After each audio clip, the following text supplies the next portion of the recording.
Okay, so for your research project for this semester, we are going to be looking at medicinal natural products or supplements. And what you will be looking at is essentially scientific proof that that supplement actually works or doesn't work.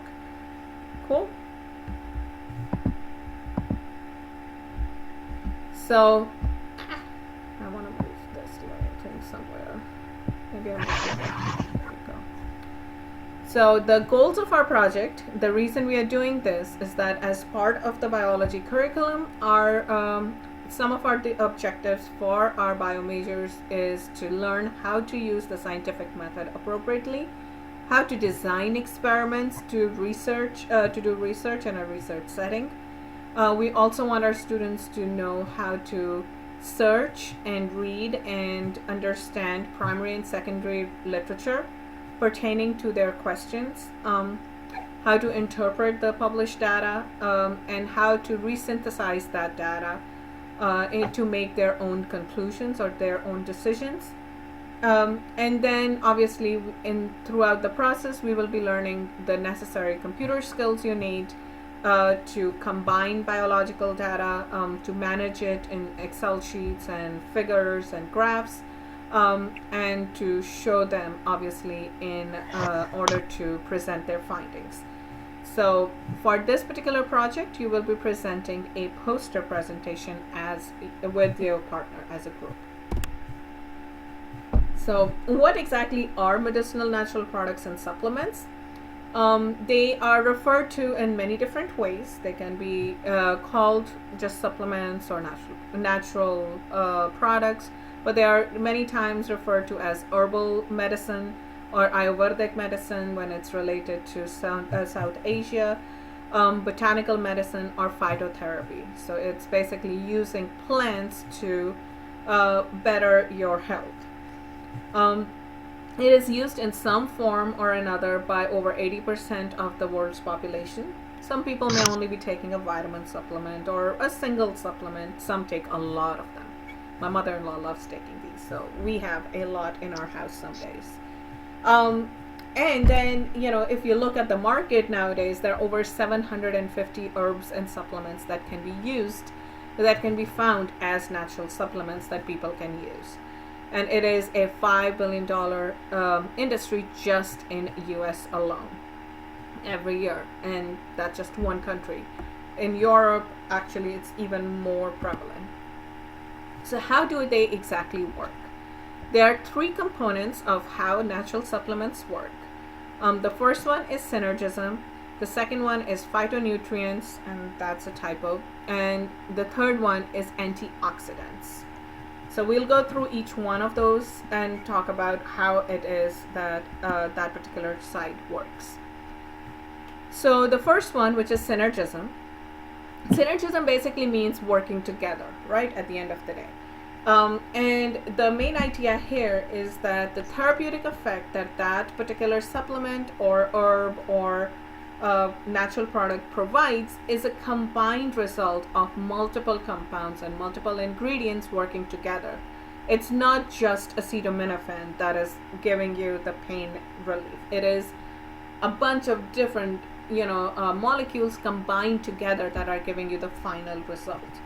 So an example of this would be tea tree oil, which a lot of people use for an antimicrobial effect. They also use it for keeping bugs away, right? It's a great natural insect repellent. People can use it for allergies. So there are multiple reasons people can use tea tree oil. It has 8 bioactive ingredients that have just antimicrobial properties. If we were to test every single one of them separately in the lab setting, they will have very little effect. Like, I compare it to some type of a positive control, some kind of an antibiotic with a really strong effect. It's all gonna look like it only works like 10% or 30% activity compared to that full antibiotic. However, when you combine them together, it has super strong activity, and it even sometimes works better than the traditional medicine. And that complexity, those multiple compounds working together is what makes it difficult for microbes to develop resistance to that compounds, because it's not a single compound they're fighting against, right? These compounds are all interacting with each other somehow to give that combined effect. So it's not 1 + 1 = 2, it's 1 + 1 = 4, a lot higher activity together. That's in comparison to our single compounds in conventional medicine, which sometimes you find super good compounds that work really well, but because this is a single compound, it's going to be a lot easier for the microbe to develop resistance against that one single compound. The second part of using natural products is phytonutrients, the presence of phytonutrients in them. Phytonutrients are chemicals or compounds found in the plant that make them biologically active. These are not actual nutrients. They are not providing nutritional value, but they are the bioactive compounds. They're providing other effects. They can serve as defense mechanism against insects in the normal setting. So the plant uses them to protect them against insects, for example. They can also work together in groups to enhance healing effect of each other, which is what we just talked about, the synergism property. And they act as a source for color for the plant, the flavor of the plant, and obviously natural disease resistance. When you look at their function in humans, or when we ingest them as a supplement, they have been known to detoxify body, some of them, right? Not all of them will do all these things, but they can have one of these properties or multiple properties within that chart. They can detoxify our body and strengthen the liver, which also obviously works to detoxify our body. So they can be a helper. They can work synergistically with the liver to detoxify. They can have anti-cancer activity. There are lots of compounds that have anti-cancer activity. And many of the traditional chemotherapy drugs have also been derived from these natural products that were originally found to have anti-cancer activity. Taxol is one of them, something that we've talked about previously and we will talk about again in the next several weeks. It is a common chemotherapy drug. It was originally taken out of the yew tree, isolated from the yew tree. It used to be traditionally used, and historically it was used as a poison. But then it was found to have anti-cancer activity and developed as a drug for chemotherapy. They can also enhance immune system. They can protect from cardiovascular diseases, reduce inflammation. Some of them have very strong anti-aging activity, like vitamin C, and can promote hormonal balance. So all those are obviously really good properties, right? But not every single compound is going to have that. Different compounds will have different properties. So depending on what your wants and needs are, you would want to pick, you want to know which category of compounds you want to use. So there are 4 main categories of phytonutrients: alkaloids, sulfur compounds, terpenoids, and phenolics and polyphenols. And each one of them, some of them are, have cross-reacting effects, and you'll see that. And that again goes back to the synergism or the synergistic properties of natural products. But they each have their own little subcategory of effects that are important to know. So the first one is the terpenoids. These are active ingredients in many essential oils. You'll also obviously find them in herbs and spices, which many essential oils are coming from. They have some antioxidant properties, so they can protect you from UV damage. They are usually rich in carotenoids and plant sterols. So carotenoids can remind you that they would come in orange, red, and yellow colors.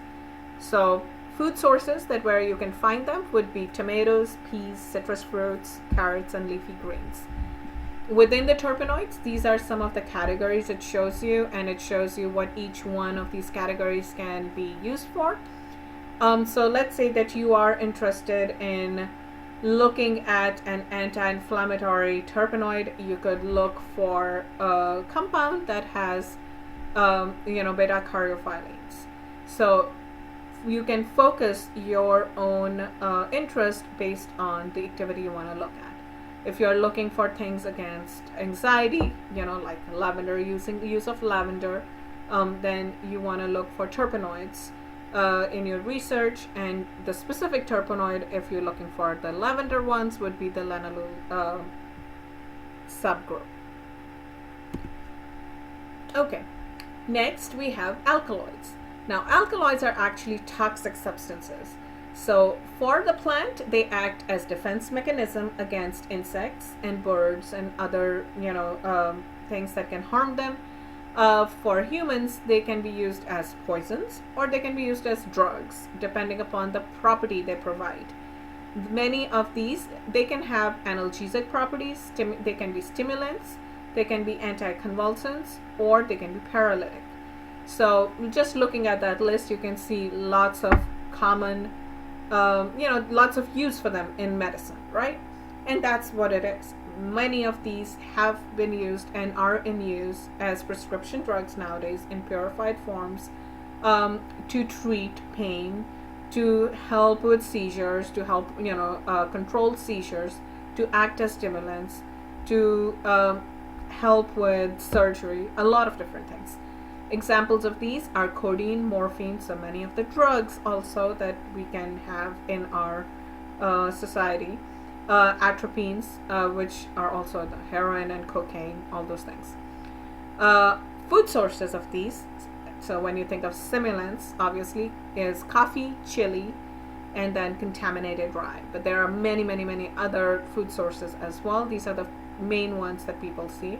Nicotine, you see, is also part of the alkaloid group, right? So you can see that right here as well. The next, I see another typo. Anyway, so the next category is sulfur compounds.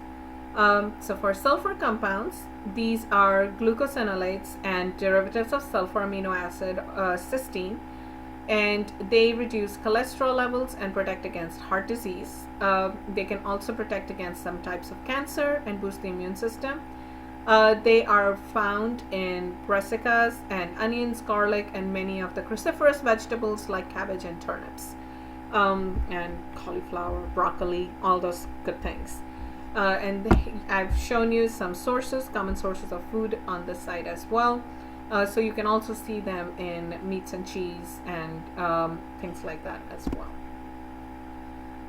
The last category is phenolics and polyphenols. This is the one that you can probably find the most amount of research on, other than the alkaloids, because there is just such a rich amount of phenols available in fruits and vegetables, and there have a host of activities that are very important in both normal health and medicine. So phenolics and polyphenols, they improve bone growth. They can also prevent bone loss. They protect us from UV light. Many of them, especially the antioxidant groups, they protect from UV light and they can help with the immune response. Some of them are astringents. They are many times found in super bright colors, so reds, purples, blues. Those are super rich in polyphenols.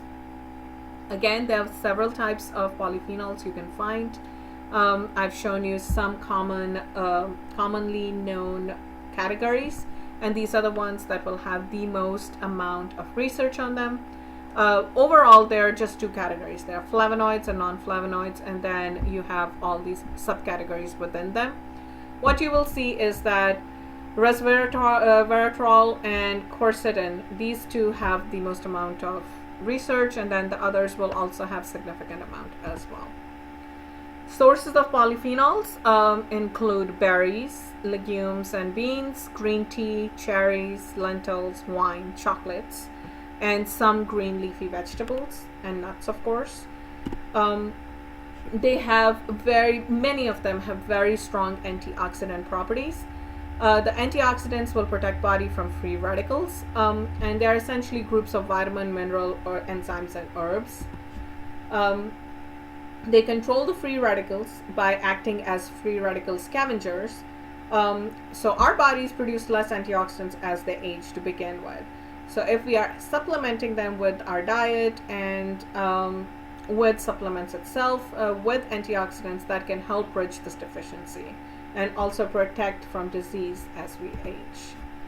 The sources of dietary and supplement antioxidants would be fruits, vegetables, and herbs that are rich in vitamin C, E, carotenoids, seleniums, bilberry, ginkgo, green seed, and green tea. Some of these also have other properties, like ginkgo can be used for memory, right? That's important in treatment of, or not treatment, but to slow the progression of Alzheimer's. There are others like that as well. Seleniums can also have help with hindering the effects of Alzheimer's as well. So that's another avenue that you guys could be looking at. Now, where do we find these free radicals, right? There are many sources of free radicals in our body. So some are internal and some are external. Internally, it's just as we breathe, we produce free radicals. That's just part of the game. Emotional stress and strenuous exercise increase the amount of free radicals as well. External sources, we have air pollution, we have cigarette smoke and pollution from cars and factory exhaust. The invisible pollution, so-called, from pesticides and herbicides. Food contaminants. We have plenty of food contaminants that act as producers of free radicals. And then for cancer, specifically chemotherapy and radiation would also be producing a lot of free radicals. So the antioxidants, when we ingest them, they will enhance our immune response. They will prevent initiation of cancer by protecting the DNA. So they essentially bind to the DNA and protect it from getting broken up by those free radicals that are hanging out. They can prevent oxidative damage to cells by actually binding to the free radicals and just kind of making them useless, rendering them useless. And then they can also inhibit cancer cell growth and proliferation. So they can help both at the beginning, middle, and end of that little path. That would be great. But that is something that is an optional, because we are actually going to take the proteins and DNA, genes, whatever information you find, and you will be making your own pathway anyway as one of your last assignments. So that's generally your outline for the research, or criteria for the research. And we will work on the poster draft that following week, and then you will have your poster presentation. So